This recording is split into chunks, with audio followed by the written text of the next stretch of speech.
Revenge, justice, utter madness, or just something strange, scary, and creepy. Oh yes, it's 4chan again. Only on this internet forum, for simplicity, we'll call it by that name, all of these things come together in one place. You could say it's the true haven of the strangest people. And you know who can confidently be called experts in strangeness? That's right, the Japanese. These guys excelled at this and invented the concept of chan before 4chan itself even existed.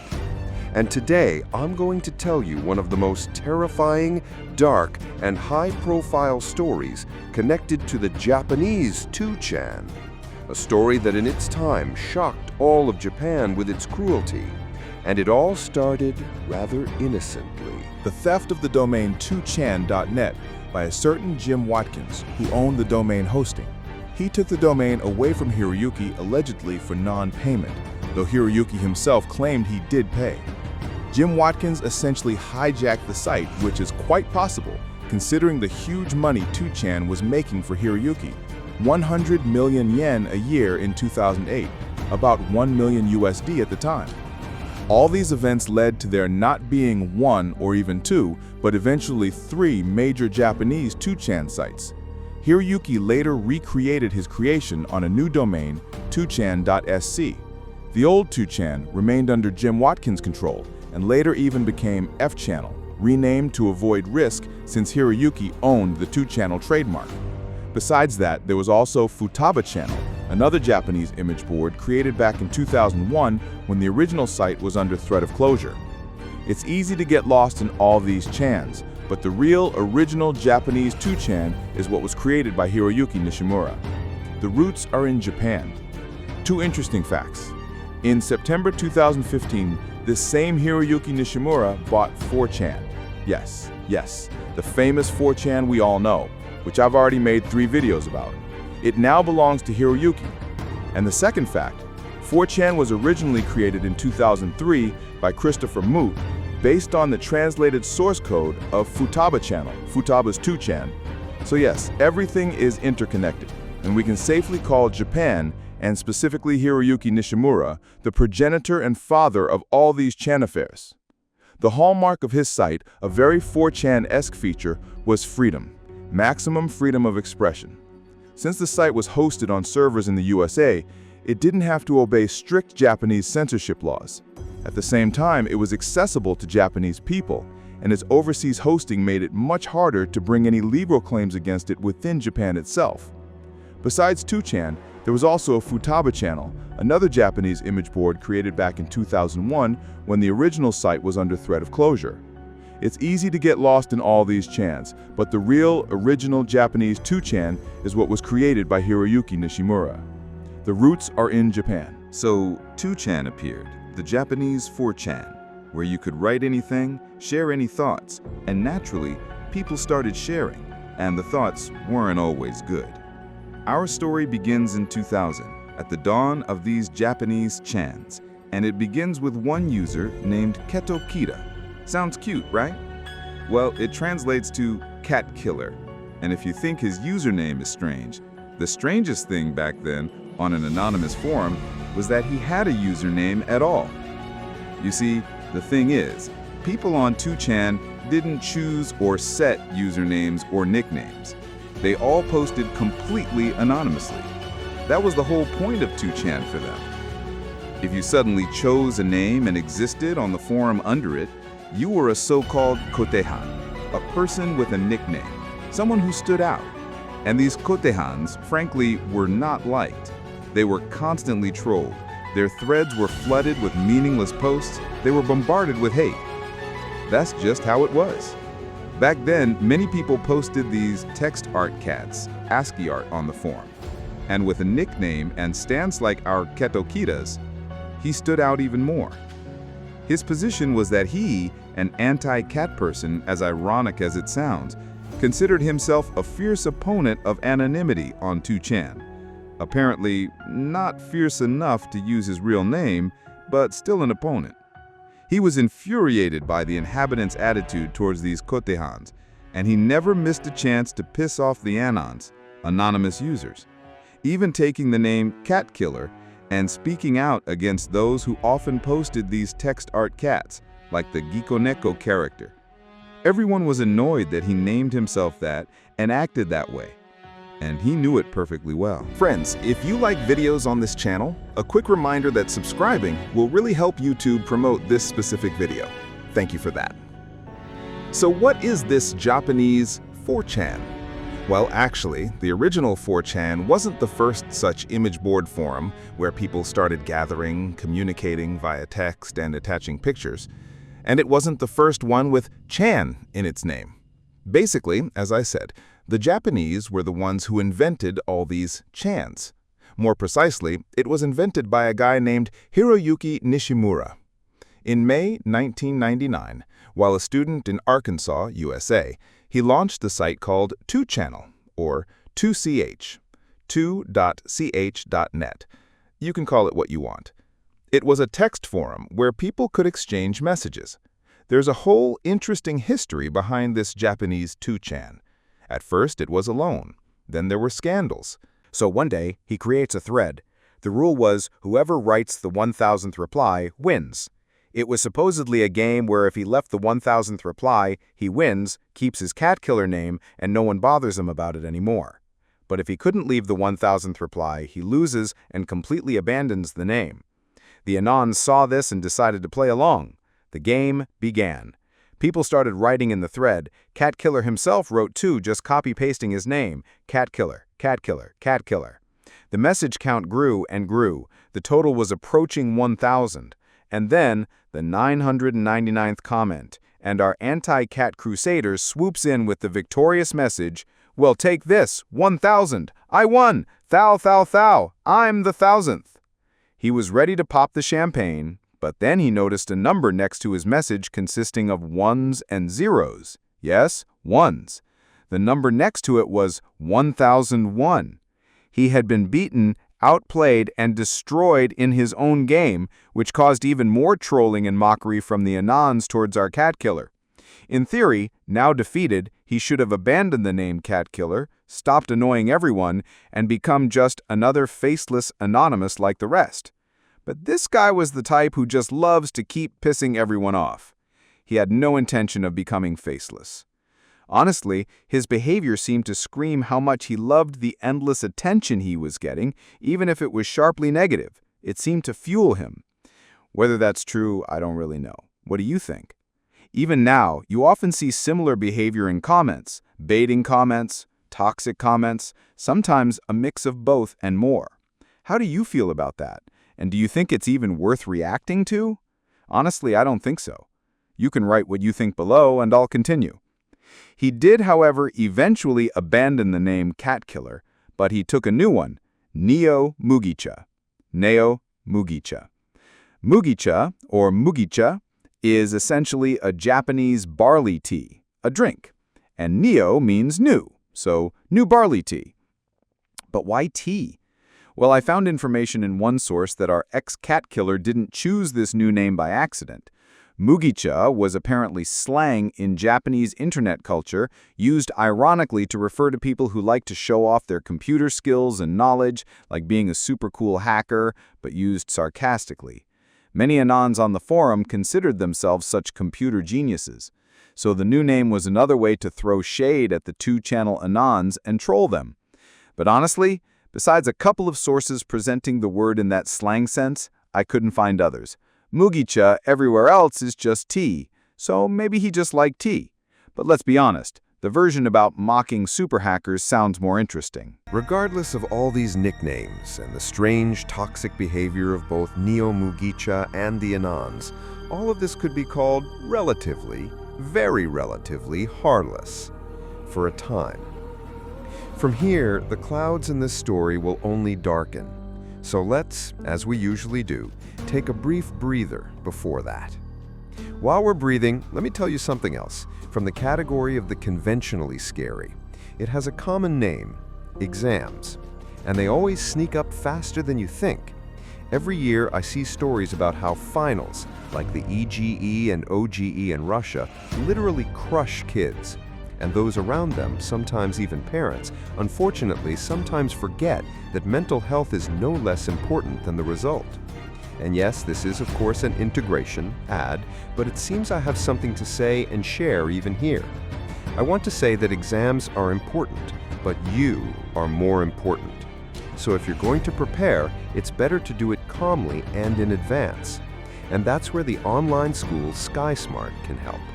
You can choose a format that suits you: a month, 6 months, or individual courses for grades 5 through 11. Experienced teachers, a warm atmosphere, and feedback, everything that allows you to learn not under pressure, but with a normal mood and a sane approach. Plus, there's a free introductory lesson to see how it works from the inside. I'll leave a link to the school in the description, and there's also a QR code on the screen.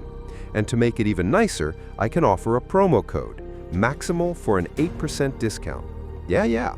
Some might say, the school year isn't even over, there's so much time ahead. And I'll just remind you that the first season of Stranger Things came out almost 10 years ago. And Joker with Joaquin Phoenix was 6 years ago. My point? Time flies in the blink of an eye. So exams, yes, they will happen. Prepare, take them, and everything will be fine. Most importantly, remember that all these finals are a one-time thing in your life. And now, back to our main story. The next strange thread from Neo Mugicha wasn't long in coming. The very next day, May 3rd at 12:18, a thread appeared from him with a very strange title. I am 17 years old. Saga City, Saga Prefecture. The thread's content was brief. The Anons didn't take this message seriously. This Neo Mugicha wrote a lot of nonsense. Everyone was sure it was just more of his ramblings. That same day, May 3rd, 38 minutes later, time 12:56, a bus terminal in Saga City, route number 854. People are boarding a bus destined for Fukuoka City, Tenjin District. A routine daily express bus route, nothing unusual. The journey from one city to another. In just over an hour, the bus should have been in Fukuoka's Tenjin. And that's how it would have been if not for one passenger on that bus that day. Late April, early May, specifically the week from April 29th to May 5th, is the so-called Golden Week in Japan, one of the longest holiday seasons, when many Japanese take vacations, visit family, and relax. At first, the trip was fine. All passengers are on board. One little 6-year-old girl named Yuki, who was trusted to travel alone to her grandmother's. She was to be met in Tenjin.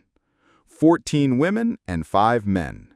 Some were going on vacation, some to a festival happening in Fukuoka, some maybe on business.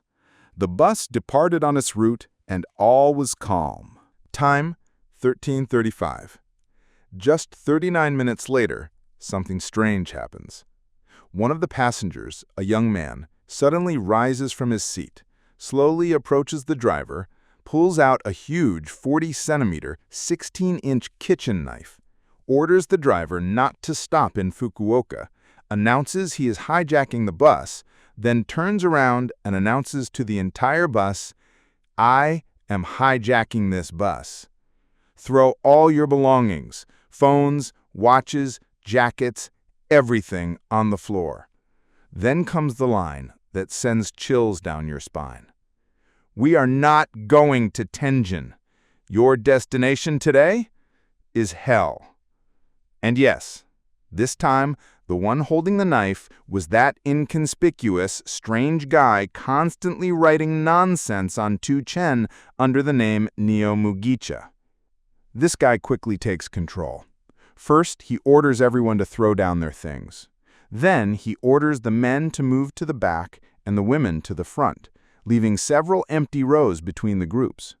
After that, he orders all the curtains closed. Only the little girl is allowed to stay in her seat behind the driver. "Do as I say or I will kill you right here in the bus." Tension is an understatement. Remember, this is a regular, familiar route. What do we do when we have a 2-3-hour bus or plane ride? Right, we try to pass the time. We might read, do our own things, or even sleep.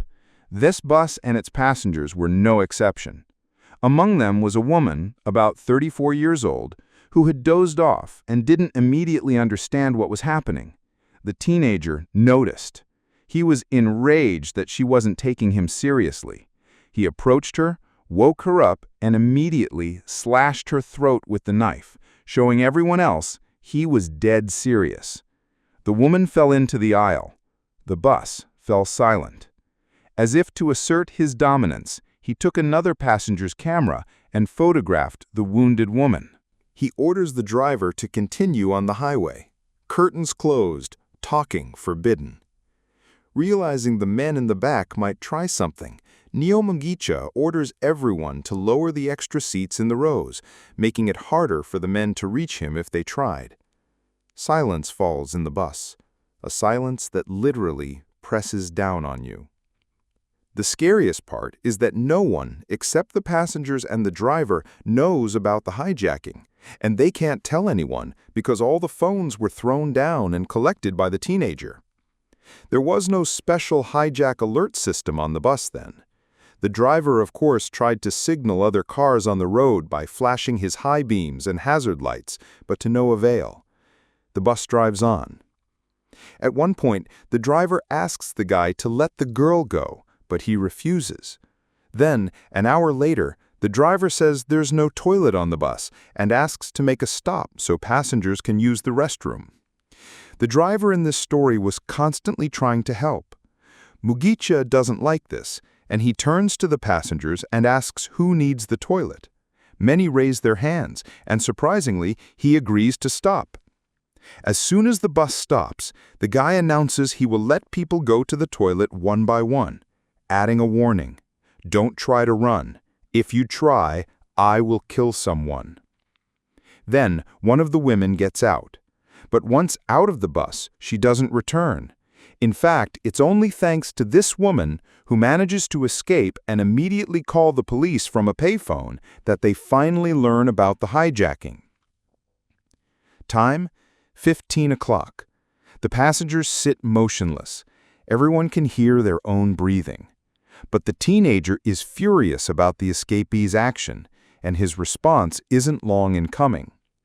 "I'll keep my promise," he declares, and immediately stabs one of the women sitting nearby in the face, threatening to kill everyone if anyone else tries to leave. Paradoxically, it's during this escalation that another person manages to escape. Another woman manages to jump out of a window while the bus is moving. Not without consequences, she breaks her leg on landing, but she escapes. The guy finds out a bit later when he notices the empty seat. And when he does, he goes to a 68-year-old woman in the bus, Tatsuko Tsukamoto, and begins stabbing her in the neck, face, and body. This woman, by the way, would not survive. The bus is filled with her screams and cries. By now, the police know about the hijacking. Getting info from the first and second women who escaped, they understand the threat level and want to stop the bus, but the risks are too high. If they just block the road, who knows what the hijacker will do, given he's already wounded people. They don't fully block the road, but slow the bus down. And just as the bus slows, one of the men, Masayuki, manages to escape by jumping out a window. This moment was even caught on camera. But you remember what happens every time someone escapes. After this escape, Mugicha approaches the woman he had already seriously wounded earlier because of the second escapee and continues what he started. Then he goes to a girl sitting nearby and says, "If anyone else tries to run, I will kill you." Then he looks at another girl next to her and warns her, "And I'll kill you after her."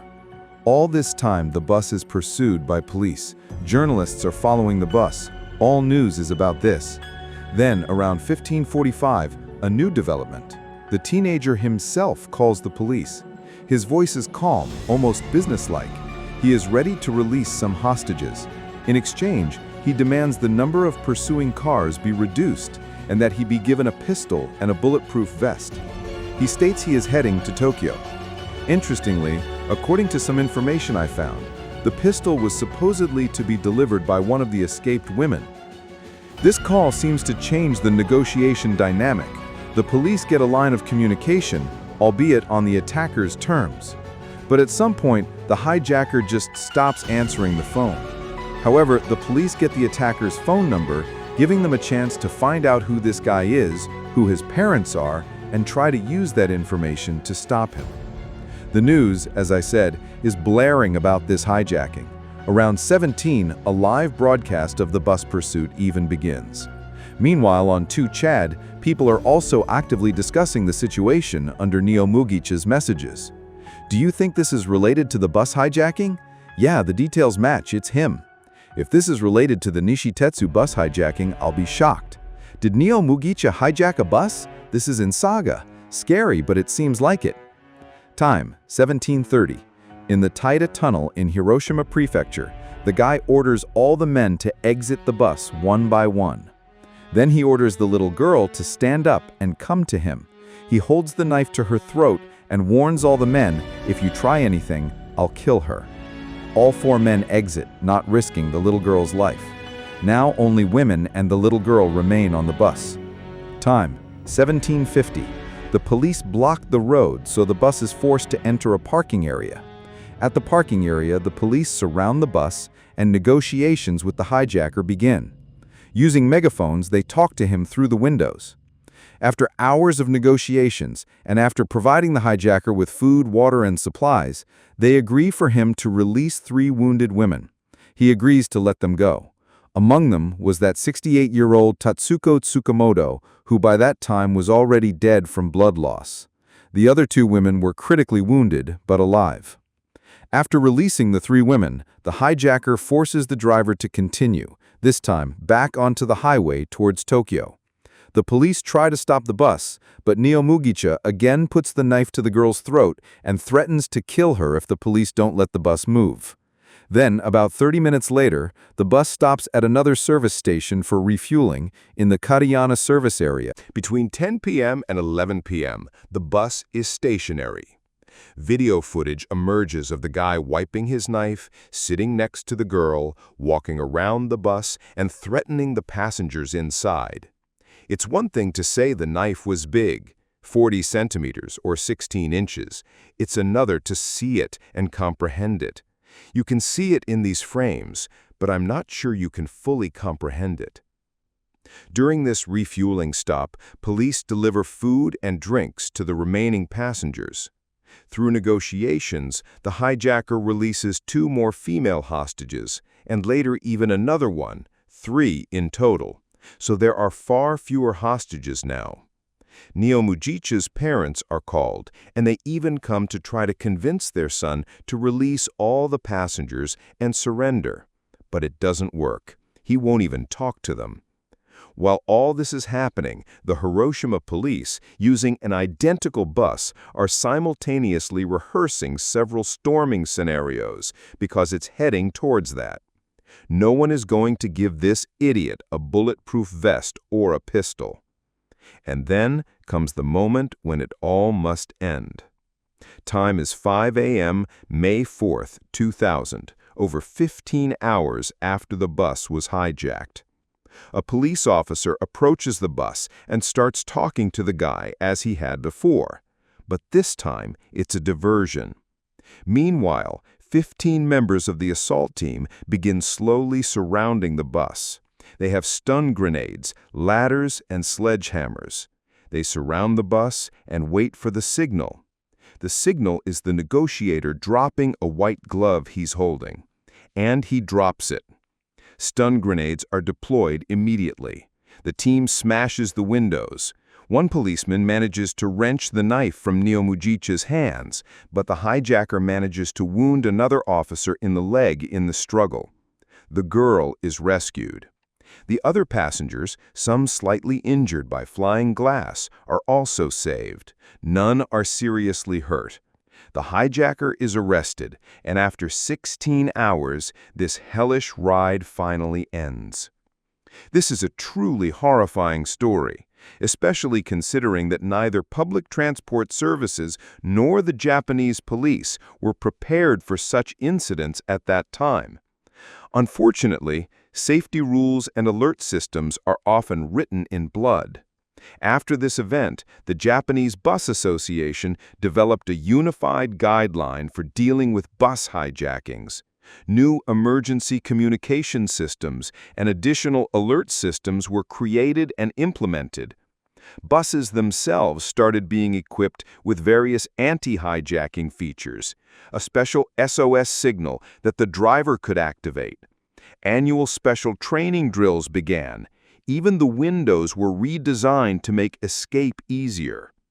The Hiroshima Prefectural Police created a special hostage rescue team and implemented a new system for dealing with bus hijackings and hostage situations. And let's not forget our Japanese 4chan. The police started monitoring 2chan more carefully and even caught several copycats before they could cause serious damage.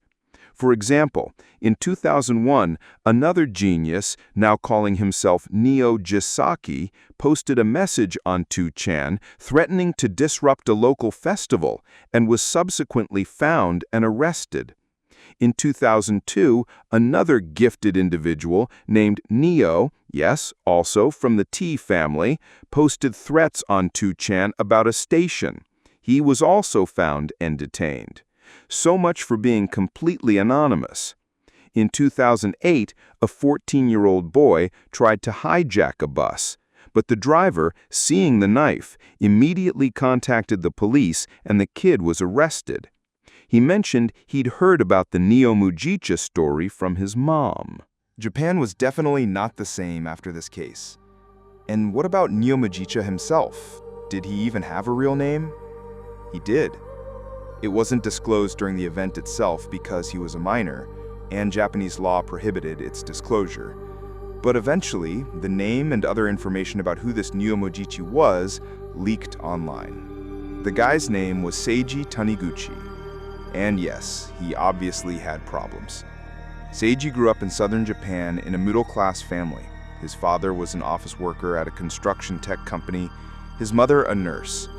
In elementary school, he was a top student, but very withdrawn, with a very strange sense of humor and odd communication. He stood out from the crowd, which led to him becoming a target of bullying, ijime, in middle school. His grades remained high, but the isolation and abuse grew. Teachers turned a blind eye. At home, outbursts of anger became more frequent, especially towards his parents and sister. Seiji constantly demanded respect, which he didn't get at school. Neighbors even reported he often hit his sister and the family dog. Screams were often heard. Over time, the guy became a complete recluse, a so-called hikikomori, a Japanese term for people who voluntarily isolate themselves from society and refuse to participate in social life, often for long periods.